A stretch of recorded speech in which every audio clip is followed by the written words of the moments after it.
Ակնկալվում է, որ ԱՄՆ-ի նախագահ Դոնալդ Թրամփը նոր հրամանագիր կստորագրի նորից արգելելով մահմեդական մի շարք երկրների քաղաքացիների մուտքը Միացյալ Նահանգներ։ Նրա նախորդ հրամանագրի կատարումը սառեցվել էր դատարանների կողմից, եւ ակնկալվում է, որ նոր հրամանագիրը կլինի նախորդի փոքր-ինչ փոխված տարբերակը հաշվի առնելով վերաքննիչ դատարանի որոշումը։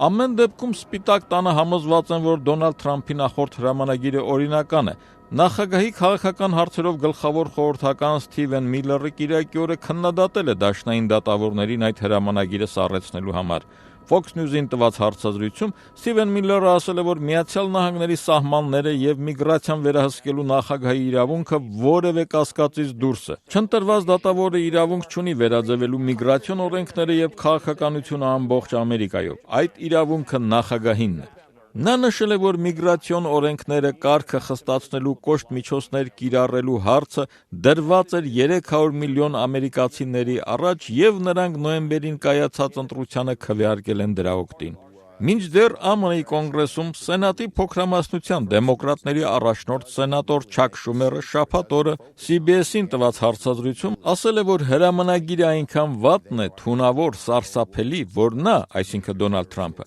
այն պարզապես պետք է աղբար կգցի։ Նա ասել է, որ հունվարի 27-ի հրամանագիրը պարզապես ամերիկյան չէ եւ հակասահմանադրական է։ Սենատոր Շումերը նաեւ նշել է, որ մահմեդական 7 երկրների քաղաքացիների մուտքի արգելքը անվտանգության խնդիրները չի լուծում։ Շատ հեշտ է Ամերիկա գալ այն երկրներից, որոնց մենք բարեկամ ենք համարում։ Պոտենցիալ ահաբեկիչները ավելի հեշտ ճանապարհով կարող են ԱՄՆ մտնել, ինչպես վերջերս նրանք թափանցեցին Բելգիա եւ Ֆրանսիա, քան այդ մահմեդական 7 երկրներից, որոնք իր հրամանագրում առանձնացրել է Դոնալդ Թրամփը, ասել է սենատոր Չակ Շումերը։ Մինչդեռ անցած շաբաթվա ընթացքում Դոնալդ Թրամփը անձամբ քննադատելով իր հրամանագիրը սառեցնելու դատարանների որոշումը հայտարարել է, որ պատրաստվում է նոր հրամանագիր ստորագրել։ Թվիթերում նա գրել էր, որ անօրինական հանցագործների դեմ պայքարը իր նախընտրական խոստումներն են։ Հանցագործ խմբավորումները, թմրանյութերի դիլերները եւ մյուսները պետք է հեռացվեն, շեշտել է նա։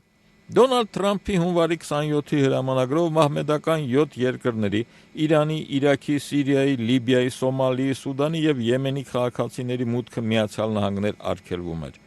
Սակայն դատարանների որոշմամբ արգելքը սառեցված է, չի գործում եւ այս ընթացքում ԱՄՆ մտած փախստականների 72%-ը այդ երկրներից են։ ԱՄՆ-ի մուտքի խնդիրներից բացի Միացյալ Նահանգների ներսում միգրացիոն ֆեդերալ ծառայությունը մի շարք նահանգներում ստուգումներ է անցկացրել հայտնաբերելու անօրինական առանց փաստաթղթերի ԱՄՆ-ում բնակվող միգրանտներին։ Reuters-ը անցած շաբաթավերջին հաղորդեց, որ առնվազն 4 նահանգում հարյուրավոր անօրինական միգրանտներ են բերման ենթարկվել։ Լոս Անջելեսում միգրացիոն եւ մաքսային ծառայության կատարողական եւ արտաքսման բաժնի ղեկավար Դեյվիդ Մարինը լրագրողների հետ հեռախոսային հարցազրույցում ասել է, թե նման ստուգումները գործողությունները ընդունված կարգ է, նախկինում եւս անցկացվել են, բայց հիմա հաղորդումները ասես խուճապ են ստեղծում։